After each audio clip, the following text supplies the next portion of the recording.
A shorthanded goal for Eric Israel.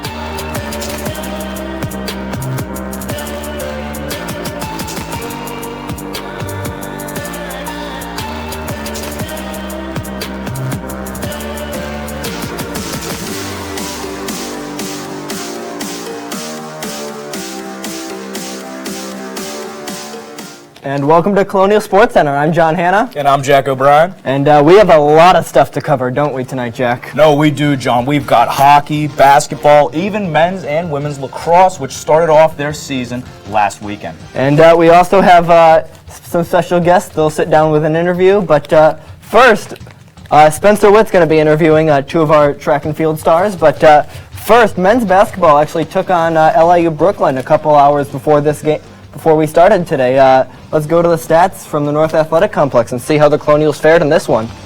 Colonials would win this one 62-49 over the Blackbirds. Maddie McConnell with 12 points, 5 rebounds, and 3 assists. While Kobe Thomas had 8 points, 6 rebounds, and 1 assist for the Colonials. For LIU, Julian Batts had 16 points and 3 rebounds, while Deshaun Agosto had 8 points, 3 rebounds, and 3 assists. Strong second half for the Colonials as they were down at the end of one, but we'll go over to Jack O'Brien now at the desk. The men's basketball team made the trip to Emmitsburg, Maryland for a matchup against Mount St. Mary's last Thursday. After losing to Central Connecticut, the Colonials were looking for a bounce-back win against another conference opponent. Let's head to the highlights to see how they fared against the Mount on Thursday. All right, Colonials taking on the Mountaineers. We're going to start off with a and then it's going to come back to Charles Bain, and he's going to put that one right back up. Josh Williams, nails the rebound. Again, right here, some ball movement for the Colonials. Charles Bain to Maddie McConnell. He'll drive in, but he'll dump it off to John Williams, and he'll hit a triple of his own. Both Williams brothers proving themselves early on. Right here, Dante Tracy and Malik Petaway going to play catch. After some hesitation, Petaway will knock down a jumper. Coleman receives a pass in the corner, drives the baseline, puts up a nice layup. Second half, we've got the baseline drive out to Josh Williams. Ice cold shot fake, nails the triple, nails it. Another one, Josh Williams again, starts the play and ends up finishing it. Watch Williams come down across the baseline, find that soft spot right in the corner. This ball will come to him, he'll put it up, but it wasn't enough as the Colonials lose 62-76 to the Mountaineers. After the loss to Mount St. Mary's, the men's basketball team headed to Loretto, Pennsylvania to try and prevent a 2-game skid from turning into a 3-game one. But would they do it? Let's head to the highlights to see how the Colonials did against the Red Flash. So starting off here in the first, Colonials at the Red Flash. Some nice passing here by the Colonials. John Williams here with it, drives, and now a nice layup by him. Later in the half, here we have Deontay Tracy finding Giannis Mendy for the layup. And now on to the second half. Good performance by them. Nice ball movement here by the Colonials. Will eventually lead, as we see, finding Kobe Thomas in here, nailing the layup. And even later in the half, Maddie McConnell, recently 1,000 points, finds Malik Petaway for the bucket and the foul. So great performance by him. And here we have Williams finding first McConnell over to Williams. Williams is going to find Savion McEwen for the wide open three-pointer. And time winding down, John Williams called for the charge on this play. Colonials lose 72-69. Women's basketball saw one of the more impressive runs of the season over the last 11 games. The Colonials took the NEC by storm, winning 11 straight games, all being conference opponents, mind you, and climbed to the top of the conference with ease. On Saturday, the team took a ride down to Maryland to take on Mount St. Mary's to try and keep the streak alive. All right, again, Colonials and Mountaineers. We're going to start off with ball moving down. Shot's going to go up, and Nneka Ezigbo is going to grab the rebound and go right back up with it for an easy 2. Now into the second quarter, we're going to get a pass from the top of the arc down to the corner for a nice jump shot here. Easy 2 points for the Colonials. Heading into the third quarter, this one is just Nneka Ezigbo beast mode. Go up, get the rebound, overpower, right back up. Unbelievable stuff. Right here, we're going to see it come out, right back up to the top of the arc, back into the corner. Great move, splits 2, up for another good layup. That's Nia Adams grabbing 2 for the Colonials right there. Fourth quarter, inbound by Nina Augustin to Nneka Ezigbo, and again, just absolutely mauling her way down to the rim, throwing it up, easy 2. And then Augustin's going to cut towards the baseline, pass back out to Villaflor for another good jumper as the Colonials lose 61-55. After their first NEC loss of the season, the women's basketball team looked to get back on the gas pedal as they took on the Red Flash of St. Francis Monday. The Around the Rim boys were at the game. Could the Colonials get a win in front of their faithful podcast fans? Let's head to the highlights.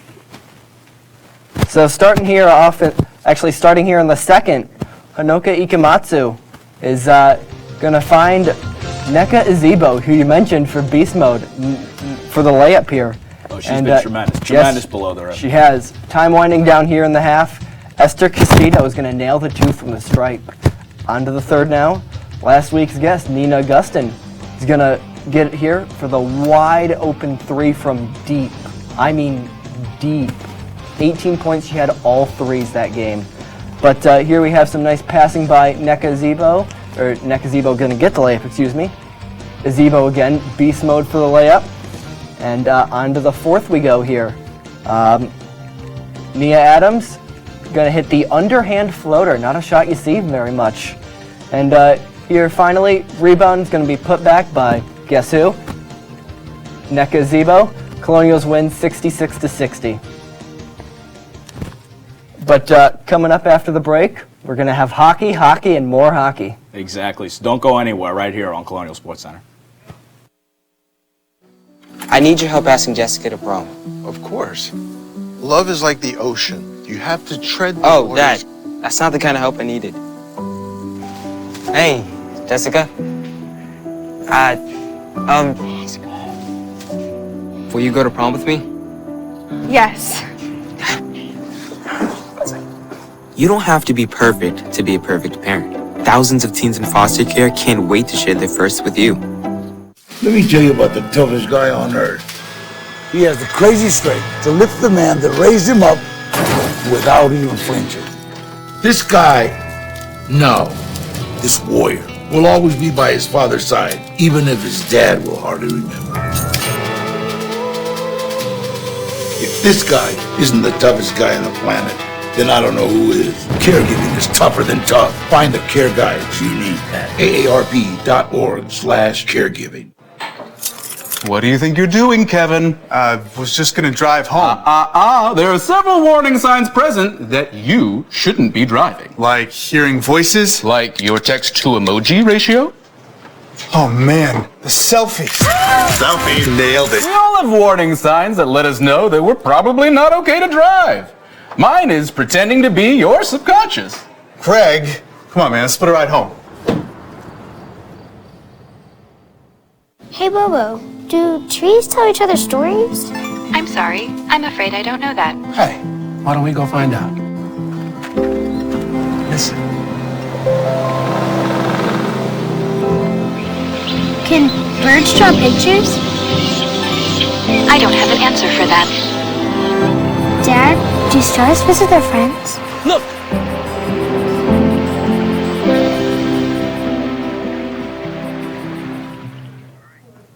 Welcome back to Colonial Sports Center. Men's hockey has had a bit of a gap year as far as contending for a conference title goes, but that doesn't mean that the season is over. There's still 4 games left, and then the course of the conference tournament after the regular season. Last weekend, the Colonials traveled to Worcester, Massachusetts, to try and close it out. Strong against Holy Cross. All right. So, Colonials and Crusaders taking Holy Cross going to score first. That is Logan Ferguson with a point shot. And right here, another Holy Cross goal on the power play. That is Mitch Collette scoring on the power play. Some quick passing in front of the net. But we'll head to the second period with Eric Israel getting the Colonials on the board. That's going to be a pass from Alex Taunch. Great pass across the ice. Israel, great elevation on that. We're going to come in at Michael Loria. Welcome to the Michael Loria show, ladies and gentlemen, because holy smokes. The toe drag, the finish, beautiful. Is that on top 10? Maybe. Third period, we've got Pete Kessel, no relation to Phil Kessel, scoring to put Holy Cross back up by 1, but here we have Alex Tonge cutting into the middle, letting go a deadly shot, and shortly after, Eric Israel short-handed to put the Colonials up 4-3, and then it'll come down to Jacob Coleman just potting the game away, throwing the empty net goal in for the Colonials as they win 5-3. After winning the previous night against the Crusaders, the men's hockey team looked for their first sweep since they swept the Mercyhurst Lakers back in November. We head to the highlights from Worcester, Massachusetts as they looked for the sweep.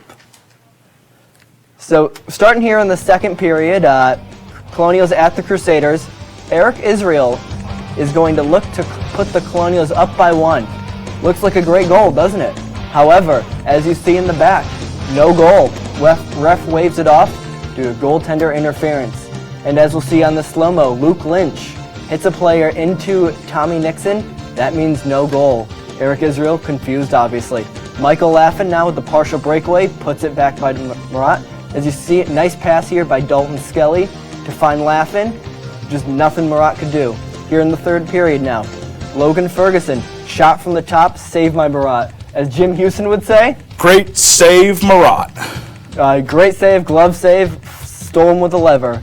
And here we have Anthony Vincent is going to add an empty netter, and Colonials are going to lose this one 2-0.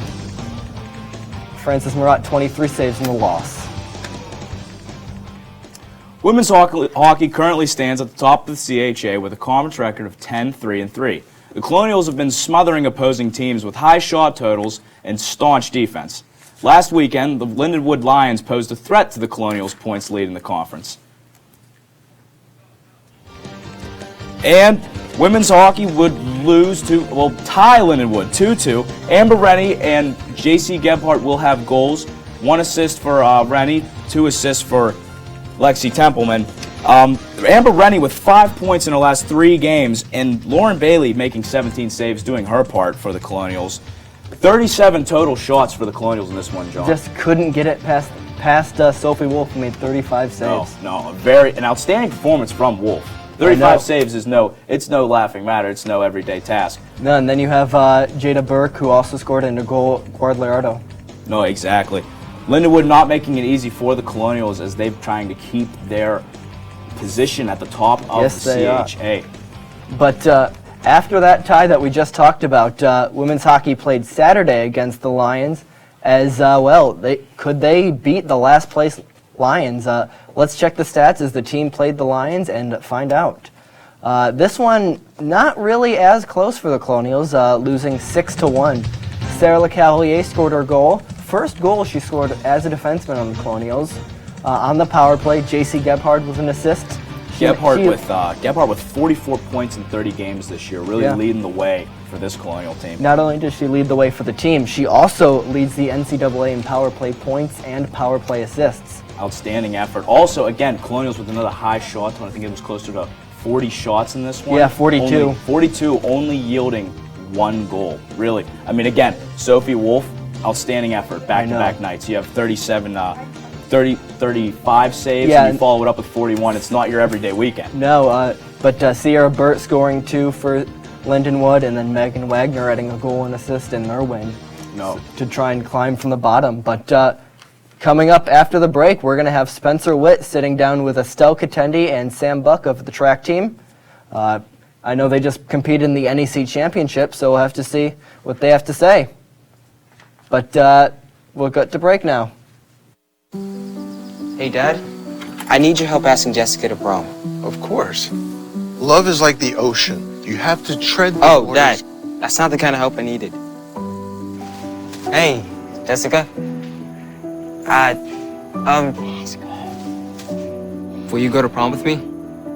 Yes. You don't have to be perfect to be a perfect parent. Thousands of teens in foster care can't wait to share their first with you. Let me tell you about the toughest guy on earth. He has the crazy strength to lift the man that raised him up without even flinching. This guy, this warrior, will always be by his father's side, even if his dad will hardly remember. If this guy isn't the toughest guy on the planet, then I don't know who is. Caregiving is tougher than tough. Find the care guides you need at aarp.org/caregiving. What do you think you're doing, Kevin? Was just gonna drive home. There are several warning signs present that you shouldn't be driving. Like hearing voices? Like your text-to-emoji ratio? Oh man, the selfies. Selfie, nailed it. We all have warning signs that let us know that we're probably not okay to drive. Mine is pretending to be your subconscious. Craig, come on man, let's split a ride home. Hey, Bobo, do trees tell each other stories? I'm sorry. I'm afraid I don't know that. Hey, why don't we go find out? Listen. Can birds draw pictures? I don't have an answer for that. Dad, do stars visit their friends? Look!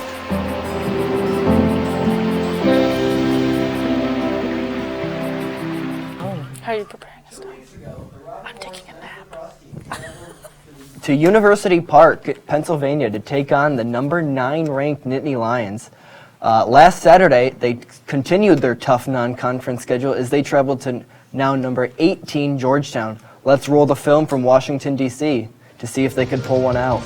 Colonials at the Hoyas here. So we're going to start things off. Shane Madusky is going to give a little juke and jive and put one past the goaltender for a nice play. Here we now have Corson Keeley, nice passing by the Colonials, is going to get the ball behind the net, come out and score in that one. Here in the second quarter now, Hoya's showing some pressure. Robert Clark is going to get in close, but he's going to be stymied by Alex Hager, who is top 3 in goals against and save percentages last year. On to the third now.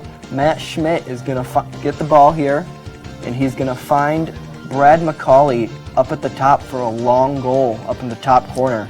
On to the fourth here. Riley Smith around back is going to score while falling, and 9-9 here. And here we're going to have Brad McCauley scoring yet again, but not enough.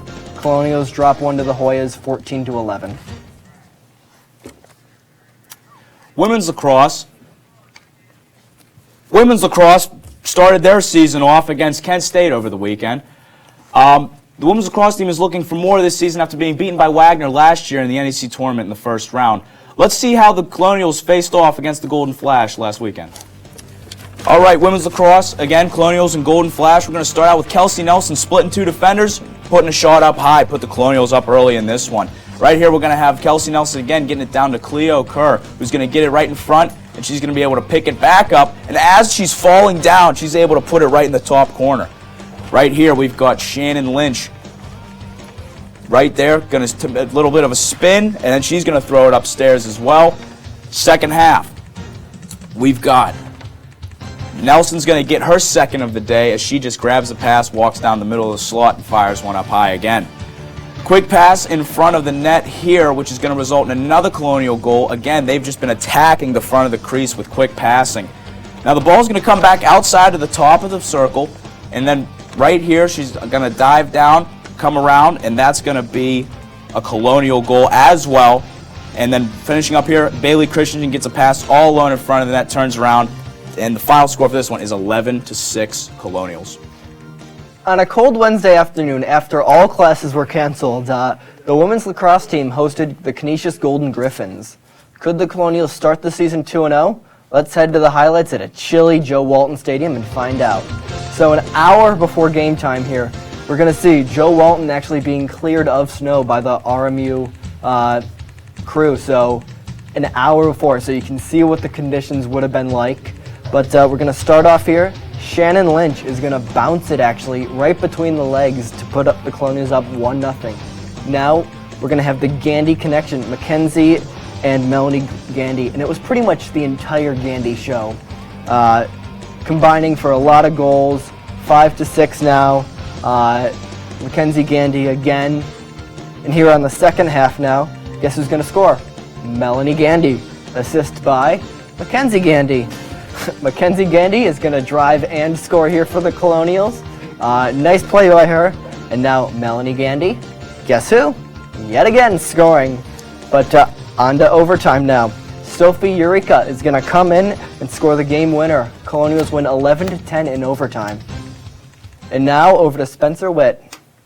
Thank you, John, and I am here with two of the top performers from the RMU women's track and field team, Estelle Katende and Sam Buck. Estelle, Sam, thank you so much for coming on to the show. Thanks for having us. So, Estelle, you won gold in shot over in the NEC Track and Field Championships. Sam, you won in weighted throws. We'll start with you, Estelle. Just kind of take us through, you won on your final throw. So kind of take us through what was going into that final throw and the emotions after you found out that you won gold. So just before that, I was really nervous because I was second, and last year in my freshman year, I finished second, and I didn't want to finish second again.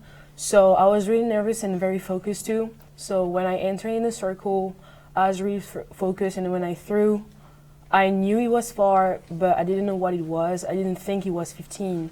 And when they said 1-5, I screamed, and like I embraced my friends and like my coach and all these. It was nice. I was really happy, but I kind of knew like what I was gonna do, so I was happy, but not that much. So Sam, on the other side, you actually got yours on your first throw, and kind of you didn't even know. I was talking to you before. You had no idea that you even won. So kind of go through what happened with you. Well, on my first throw, I knew it was far, but I had only heard the 15. And then as the competition went on, the Wagner girl who ended up coming second, and the last throw, she ended up throwing a 15. And again, I didn't hear what the centimeters mark was. So when I threw, I unfortunately faulted. But then when they were telling us who came ninth and they went up, they paused after third. And I was like, I don't know if I came first, if I came second. I figured I'd come second because this girl had been throwing well over 17, and then she just didn't. And then her name was called first, and then mine. And I kind of fell over in like a gasp of relief. And it's my first NEC one, so.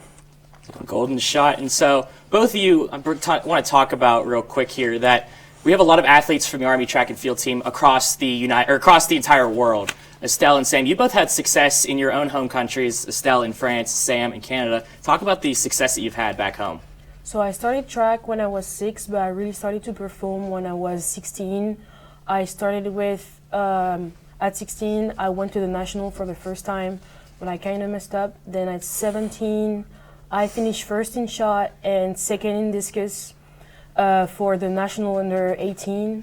Then for, at 18, I finished second in indoor and in outdoor for shot, and this year I finished first for shot and third for discus. So right now in France, where is your ranking currently? We were talking about that before. Right now I'm in under 23, so I think I'm second in national. Second in France. That's a pretty good mark for you. And Sam, on the other side, you've had a lot of success in Canada too. Talk about that from beforehand and some of future plans coming up. Well, unlike Estelle, I started late. I started in grade 9, and that was just on our high school team. And then I did well at provincials, what we call OFSA.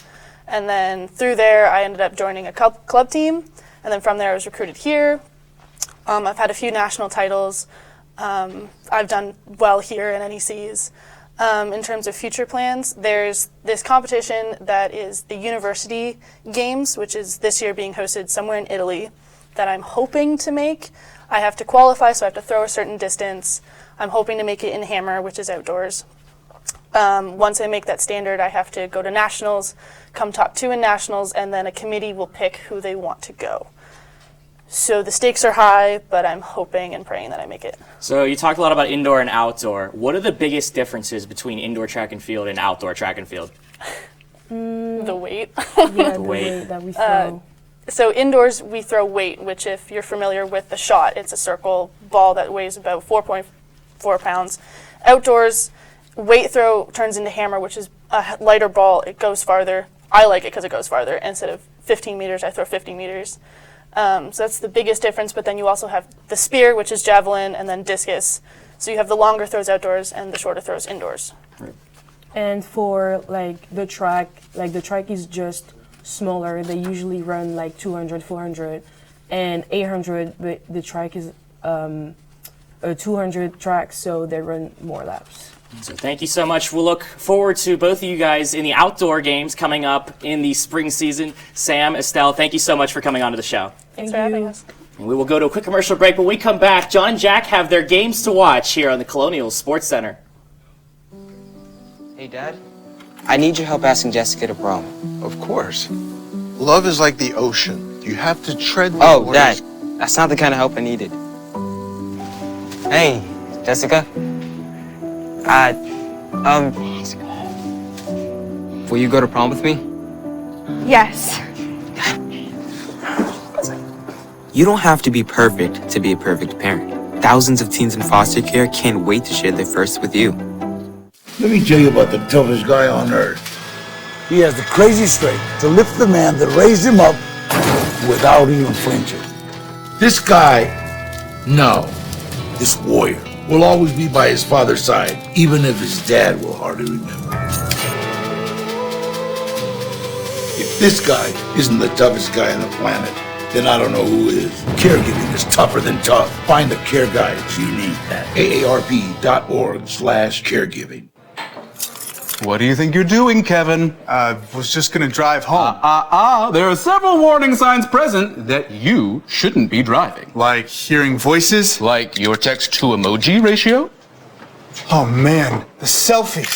Selfie. Nailed it. We all have warning signs that let us know that we're probably not okay to drive. Mine is pretending to be your subconscious. Craig, come on man, let's split a ride home. Hey, Bobo, do trees tell each other stories? I'm sorry. I'm afraid I don't know that. Hey, why don't we go find out? Listen. Can birds draw pictures? I don't have an answer for that. Dad, do stars visit their friends? Look!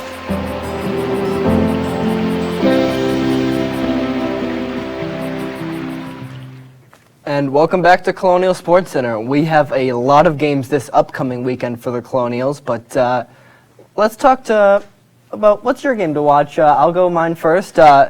My game is women's hockey as they try and host Mercyhurst Lakers this week. The Colonials are 12-12-6 overall, 10-3-3 in conference, whereas Mercyhurst 12-12-5 overall, 9-7-2. Last meeting, as you can see, Colonials won 5-1. But what's important about this one, Colonials could have a chance to win the CHA this weekend. No, exactly. And again, when you take that into account, the team knows how big this game is.